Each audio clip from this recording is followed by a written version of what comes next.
Good evening students. मेरा नाम सूरज कुमार है। जो मुझसे फैमिलियर नहीं है उनके लिए थोड़ा सा ब्रीफ इंट्रोडक्शन दे देता हूँ। मेरा चयन डिस्ट्रिक्ट कमांडेंट की पोस्ट पर 7वीं जेपीएससी से हुआ था। ठीक है, चलिए अब डायरेक्ट टू द पॉइंट में आते हैं, ज़्यादा टाइम वेस्ट नहीं करते हैं। ये वीडियो बनाने का मेरा एम ये है क्योंकि अब लगभग एक दिन आसपास आपका बचा हुआ है एग्ज़ाम के लिए। अब ये जो टाइम होता है ना, काफ़ी क्रूशल होता है। अब इसमें ना बहुत ज़्यादा स्टूडेंट्स प्रेशर लेने लग जाते हैं, इधर का कमेंट्स आ रहा है, ये हो रहा है, बहुत सारी न्यूसेंस बातें आपको सुनने को मिलेंगी अभी। तो ऐसे स्टूडेंट पॉइंट ऑफ व्यू से मैं इस दौर से काफ़ी ज़्यादा गुजरा हुआ हूँ, क्योंकि मैंने जेपीएससी से पहले एक इंजीनियरिंग बैकग्राउंड रहा है, तो काफ़ी रिजेक्शंस वहाँ पर भी फेस करा था।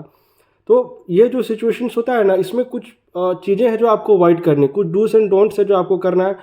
और आपको जो है सबसे इम्पॉर्टेंट, एग्जामिनेशन हॉल में किन किन बातों का ध्यान रखना है, ये सब कुछ बातें हैं जो हम लोग इस वीडियो लेक्चर में डिस्कस करेंगे। और ज़्यादा वीडियो को मैं लंबा नहीं करूँगा, ज़्यादा एक्सटेंड करेंगे ये मेरा एम नहीं है। अराउंड 10 मिनट्स जैसा वीडियो होगा उम्मीद करता हूँ, और सारे पॉइंट्स पर डिस्कशन कर लेंगे एक एक करके, ताकि आप कूल काम रिलैक्स होकर एक दिन का जो समय है उसमें प्रॉपरली रिविज़न करें चीज़ों का, और एग्जामिनेशन हॉल में भी एकदम स्ट्रेस फ्री होकर बैठें। पहला है ना कि देखिए, अभी ज़्यादा समय नहीं बचा, लगभग एक दिन जैसा का समय है। इसमें ना बहुत को आता होता है, यार हम पढ़े तो हैं, सब कुछ पढ़ लिए हैं, ये किताब पढ़ लिए हैं, नोट्स रिवीजन कर लिए हैं, लेकिन भूल जाएंगे क्या। ये वाला भी थॉट आता है कि इतना पढ़े हैं लेकिन कुछ याद नहीं आ रहा है। ये वाला फीलिंग भी आ रहा होगा, बहुत को होता होगा। ये जो पाम देख रहे हैं ना आप, ये जो पाम हो गया, इसमें बहुत को लग रहा होगा कि पसीना आ रहा होगा, या आपका फिट हो गया, फूट हो गया वहाँ पर। तो यार देखो, होता है अकबक हो जाना, अकबका जाना, जो हम लोग अपने लैंग्वेज बोलते हैं, जो घर की भाषा हो गई उसमें, कि थोड़ा सा पैनिक हो जाते हैं। ठीक है, क्योंकि एग्ज़ाम भी तो बहुत बड़ा है ना, ये आपका करियर डिसाइसिव एग्ज़ाम है। ठीक है, झारखंड का सबसे बड़ा एग्ज़ाम भी तो है जेपीएससी, तो थोड़ा सा पैनिक होना कॉमन चीज़ है। तो इसके लिए आपको घबराना नहीं है कि आप पहले स्टूडेंट है जो आपके साथ ऐसा महसूस हो रहा है, ऐसा नहीं है। हर स्टूडेंट, मुझे भी होता था कि यार एग्ज़ाम आ गया। सबसे पहले तो बहुत सारे स्टूडेंट्स जितने भी मुझसे इंटरेक्ट कर पाए सभी को मैंने समझाया।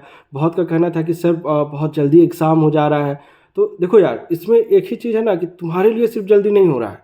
ठीक है, ये बहुत सारे स्टूडेंट्स हैं जो कम्पीट कर रहे हैं, जो रेस में लगे हुए हैं ना, सभी के लिए ये एग्ज़ाम जो है आपका थोड़ा सा जल्दी हो जा रहा है। अगर एक के लिए हो रहा है तो सभी के लिए हो रहा है ना, तो सभी लोग इसी में कम्पीट कर रहे हैं। तो तुम लोग भी कोई अलग थोड़ी ना है, तुम लोग भी उसी में कम्पीट कर रहा है, और उसी में बेटर करके तुमको अपना रिजल्ट भी लेना है। ठीक है, अगर रांची आ जाता हूँ तो मैं कोई ना कोई सेंटर में मिलूंगा आप लोगों से। रांची में अगर मैं आता हूँ तो कोई ना कोई सेंटर में आपसे मुलाकात हो गई होगी। लेकिन पैनिक अटैक आ रहा है तो इसे घबराइए नहीं। क्या करना है, पानी का बोतल रखे रहना। ठीक है, जैसे चलो यहाँ पर दिखा रहा हूँ एक छोटा सा पानी बोतल, इस तरह से, ये तो होगा ही ना सभी के पास। एक पानी बोतल रखे रहो, 2 सिप ले लो पानी के।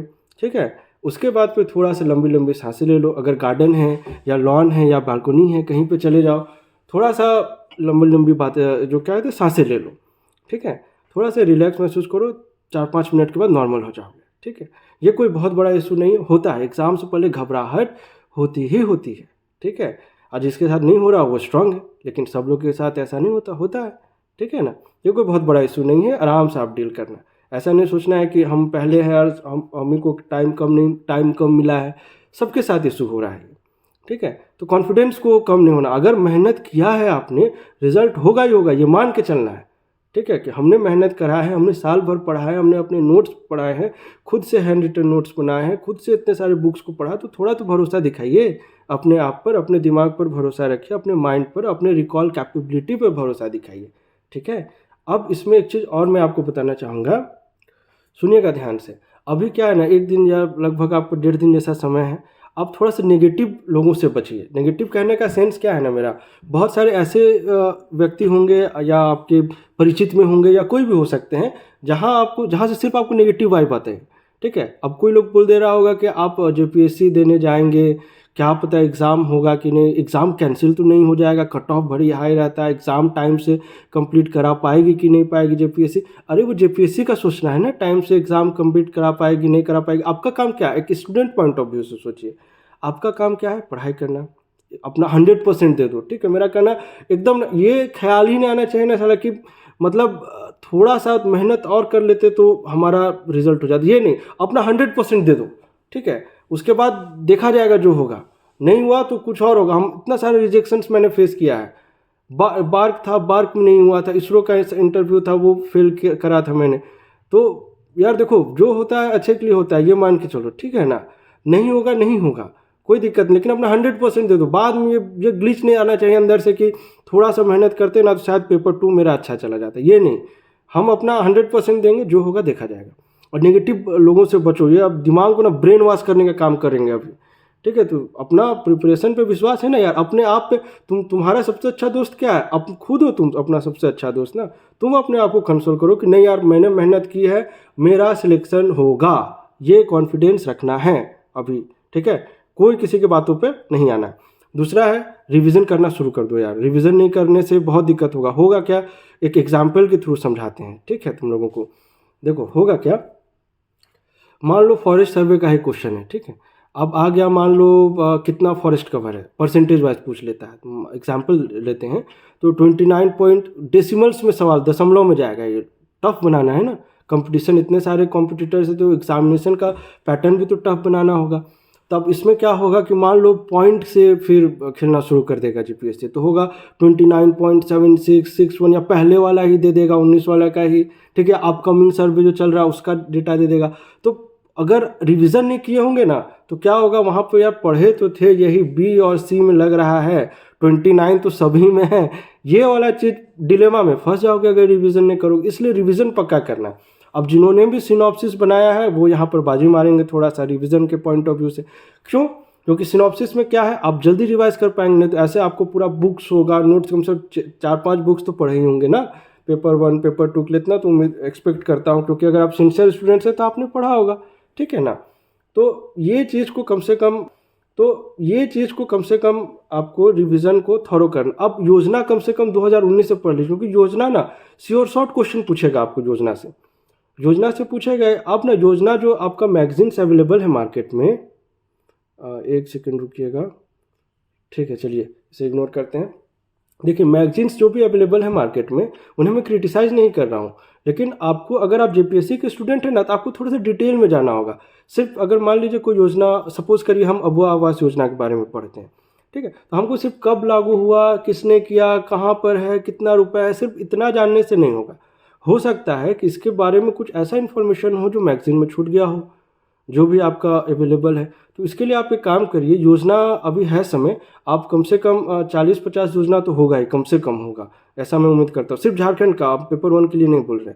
पेपर 1 के लिए तो आपको पढ़ना ही पढ़ना, वो तो नेशनल लेवल का, वो तो आपको कहीं से भी कोई योजना पूछ सकता है, स्टैटिस्टिक्स पूछ सकता है, कुछ भी पूछ सकता है उसमें। तो इसमें भी तो अब इसमें योजना क्योंकि आसान है, कम है, लिमिटेड है, क्योंकि सिर्फ आपको झारखंड का पढ़ना, तो ये गलती नहीं करना यार। कम से कम 8 सवाल पूछेगा, तुम 8 दूनी 2 16 से 20 क्वेश्चन योजना से डायरेक्टली या इनडायरेक्टली रहेगा ही रहेगा। तो यहाँ गलती नहीं करना है, नहीं तो फिर थोड़ा सा पीछे हो जाओगे। देखो होता क्या कि पेपर 1 और पेपर 2 अगर हम लोग दोनों मिला लें तो 20 से 25 क्वेश्चन तो थोड़ा सा टफ रहेगा, ठीक है। क्योंकि यार तुम अब देखो झारखंड का सबसे प्रेस्टिजियस एग्जाम में बैठ रहे हो, तो तुम ये मत एक्सपेक्ट करना जहाँ इससे कि आपको सब क्वेश्चन इजी मिलेगा, सब क्वेश्चन हमको आता ही है। कुछ क्वेश्चन बहुत स्टूडेंट का होगा ना, हिस्ट्री तुम लोग रट के एकदम जो होता है ना, घोट के पी गए होगे, ऐसा उम्मीद करते हैं। लेकिन कुछ ऐसा क्वेश्चन हिस्ट्री से निकल के आ जाएगा ना, तो लगेगा कि यार ये तो पढ़े ही नहीं थे, कहाँ था, किस बुक में था। या आप ट्राइब्स तो आप लोगों ने पढ़ा होगा, पूरा जनजाति, सब एकदम रट गए होंगे उम्मीद करता है। लेकिन ऐसा कुछ क्वेश्चन आ जाएगा कि यार सौरिया पहाड़िया पढ़े तो थे, लेकिन इसमें ये वाला चीज़ तो नहीं दिया था, क्या होगा। तो देखो 20-25 क्वेश्चन ऐसा रहेगा ही रहेगा, इससे घबराना नहीं एग्जामिनेशन हॉल में, ठीक है ना। कोई भी आप एग्ज़ाम लिखते हैं तो थोड़ा सा स्टैंडर्ड वो मेंटेन करता है अपना, ठीक है। लेकिन जो क्वेश्चन कॉमन हो रहा है, जो आपने पढ़ा है, वो तो गलती नहीं होना चाहिए। इसलिए बोल रहा हूँ, योजना से गलती नहीं करना है, शासन व्यवस्था से क्वेश्चन रहेगा, गलती नहीं करना, ये सब तो एकदम श्योर शॉर्ट आपका। अगर इसमें गलती करेंगे तो आप एक स्टेप डाउन हो जा रहे हैं ना, तो ऐसा नहीं होना है, ठीक है। जो श्योर शॉर्ट है, जहाँ से क्वेश्चन पूछेगा ही पूछेगा, आपदा प्रबंधन हो गया, छोटा सा टॉपिक है, सिंपल सा क्वेश्चन आएगा ही आएगा, यहाँ पर नहीं छोड़ना है क्वेश्चन उसको, ठीक है। अब उसके बाद एसपीटी हो गया, एसपीटी उम्मीद करते हैं, एसपीटी इतना इजी टॉपिक है, एसपीटी से तो गलती नहीं होना चाहिए। सीएनटी थोड़ा टफ है, मान सकते हैं, एसपीटी से तो 10 का 10 नंबर आपको उठाना होगा वहाँ से। तो ये जो कॉमन टॉपिक्स है ना, वहाँ पर आप लोगों को मार्क्स फेच करना है, यहाँ पर गलती नहीं करना है, ठीक है। और जो थोड़ा टफ हो रहा है वहाँ पर, अब देखिए टाइम मैनेजमेंट थोड़ा सा आप लोगों को समझा देते हैं कैसे करना है। क्योंकि आप एग्जामिनेशन हॉल में बैठेगा तो टाइम मैनेजमेंट नहीं करने से बहुत मुश्किल हो जाएगा। देखिए बहुत सारे स्टूडेंट्स क्या करते हैं ना एग्जामिनेशन हॉल में, सपोज करिए ये ऐसे एक रफ सीट है, ये क्वेश्चन पेपर आप सपोज कर लीजिए, ठीक है। अभी क्या कर रहे हैं, एक OMR सीट है यहाँ पे, सपोज करिए ये हमारा OMR सीट हो गया यहाँ पे। अब क्या करना है कि जैसे क्वेश्चन नंबर 1 का आंसर बी है, ठीक है, हमने बी टिक कर लिया क्वेश्चन पेपर में। इसी तरह करते करते हमने अप टू 100 तक हमने टिक कर लिया है। अब 100 तक में मान लीजिए सभी को हमने टिक करा, और हमने क्या मान के चला है दिमाग में कि यार लास्ट का जो 15 मिनट होगा ना, उसमें हम लोगों ने गोला रंगना शुरू करना है। देखो, जिसने इस विधि या इस टेक्निक से या इस तरीके से अपने आप को ढाल रखा है, मतलब इसी तरह से उसने प्रैक्टिस सेट भी सारा सॉल्व किया है, तो उसके लिए फाइन एंड गुड, मुझे कोई समस्या नहीं। अगर उसी में कंफर्टेबल करो, जिसमें कंफर्टेबल, हमको तो क्या, हमारा सिलेक्शन होना चाहिए ना यार, हमारा मेन एम ये है। लेकिन अब उसमें क्या है कि बहुत लोग क्या है कि फर्स्ट टाइम हॉल में बैठ रहे होंगे, होगा ऐसे स्टूडेंट्स भी रहते हैं, मैं जान रहा हूँ ना। अब जो लोग फर्स्ट टाइम बैठ रहे होंगे वो लोग क्या करेंगे कि लास्ट में हम लोग गोला रंगना शुरू करेंगे। अभी यहाँ टिक कर लेते हैं क्वेश्चन पेपर में, ये दिमाग में चल रहा है, लास्ट में क्या होगा ना, आप पैनिक कर जाइएगा।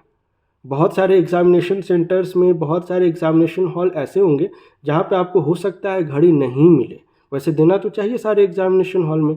अगर घड़ी नहीं रहे तो क्या करना है, आपने टीचर्स को पूछते रहना है कि सर मुझे हर 45 मिनट्स या 30 मिनट्स में आप रिमाइंडर दे दीजिए, मुझे बता दीजिए कम से कम कि कितना समय बचा हुआ है। अब इसमें ध्यान दीजिए क्या करिएगा, जैसे मान लीजिए कि आपको एक क्वेश्चन आ रहा है मुंडा शासन व्यवस्था का, वो आपको श्योर शॉट पता है कि इसका बी ही होगा आंसर, ठीक है, इसका आंसर दीवान ही होगा, तो आपने दीवान यहाँ पे टिक कर लिया है, तो उसको गोला रंग देना है ना, क्यों छोड़ना है लास्ट के लिए, मेरा कहना है। छोड़ा कैसे सवाल को जाता है, जो मैंने बोला ना 20-25 से क्वेश्चन ऐसा रहेगा ना जो सभी के लिए थोड़ा सा टफ होगा, और जिसने एकदम अच्छे से डेली बेसिस पे पढ़ा है वो स्टूडेंट थोड़ा सा वहाँ पे प्लस पॉइंट ले जाएंगे, जिनका करंट अफेयर्स स्ट्रांग होगा। तो वैसे क्वेश्चंस को लास्ट में आप, चलो इसका बी भी हो सकता है, सी भी हो सकता है, ठीक है यार, चलो लास्ट में देखेंगे क्या इस पे हम लोगों ने कौन सा आंसर को इसने टिक करना है इसमें। तो ऐसे क्वेश्चन को छोड़ के आगे बढ़ जाना है। कम से कम उम्मीद करते हैं कि 1.5 घंटा जब हो रहा हो आप लोगों का, या 1 घंटा 15 या सवा मान लीजिए, तब तक क्वेश्चन आप कम से कम पूरा देख लीजिए क्या है। क्वेश्चन छूटना नहीं चाहिए, नेगेटिव मार्किंग तो है नहीं, तो घबराना नहीं है, ठीक है। तो टाइम मैनेजमेंट बहुत इंपॉर्टेंट है स्टूडेंट्स, टाइम मैनेजमेंट को अच्छे से करिएगा, नहीं तो होगा क्या, बी रंगने के जगह लास्ट में सी रंग के आ जाइएगा, जो आपका 4 नंबर आना था वहाँ पर आपका 0 नंबर आएगा। कितना बड़ा लॉस हो गया। हो सकता है 2 नंबर के लिए सिलेक्शन, 4 एग्जाम तो ऐसा छूटा जिसमें 0.12 मतलब 0.0 से 0.5 के बीच में रिजेक्शन हुआ। तो इसलिए एक एक नंबर का बहुत इंपॉर्टेंस होता है स्टूडेंट्स, और ये आपका लाइफ डिसाइसिव एग्ज़ाम है। अगर आपने थोड़े से भी गलती की, आप बाहर हो जाएंगे, फिर किसी को आप ब्लेम भी नहीं कर सकते हो कि गलती आपने खुद की है। गोला बड़ी अच्छे से रंगना है, एक एक आपका रोल नंबर वहाँ पे पूछेगा, उसे अच्छे से भरना है। सीट्स वगैरह सभी ले जाइएगा, जो अटेंडेंस सीट है। बहुत स्टूडेंट्स लोग वहाँ कर रहे थे कि अटेंडेंस सीट भर के घर पे रख लिया था पिछले बार, 7वीं JPSC की ही बात बता रहा हूँ मैं। तो ये सब गलती नहीं करना है, ठीक है। अटेंडेंस सीट लेते जाइए, फ़ोटो सब ये करके आप अभी रख लीजिए, फ़ोटो पेस्ट करके, जहाँ पर भी फ़ोटो अटेंडेंस सीट में पेस्ट करना होगा ना, ये सब चीज़ सिग्नेचर वगैरह वहाँ पर कराया जाएगा, तो वहाँ पर करना है। आइडेंटिटी प्रूफ्स रख लीजिएगा, और जहाँ पर जाना है थोड़ा सा प्रायर चले जाइएगा। जैसे बहुत स्टूडेंट्स जो लोग रांची से जिनसे बात हुई, तो उनका था बोकारो दिया है, किन्हीं का जमशेदपुर दिया, लेकिन नेबर डिस्ट्रिक्ट्स में ही दिया गया है बेसिकली, जहाँ तक मुझे इनपुट मिली है उस हिसाब से। तो अगर नेबरिंग डिस्ट्रिक्ट है तो आप एक दिन प्रायर चले जाइए। ये नहीं कि अगर 9 बजे रिपोर्टिंग है तो हम सुबह 7 बजे मान लीजिए जाम में फंस गए, तो मान लीजिए कि गाड़ी नहीं पहुंच पाए, तो पॉसिबिलिटी तो अनंत है ना, पॉसिबिलिटी का कहाँ अंत होता है कुछ भी, ठीक है। तो ऐसा नहीं होना चाहिए, थोड़ा सा प्रायर पहुंच जाइए, वहाँ पहुंच के माइंड को रिलैक्स कर लीजिए।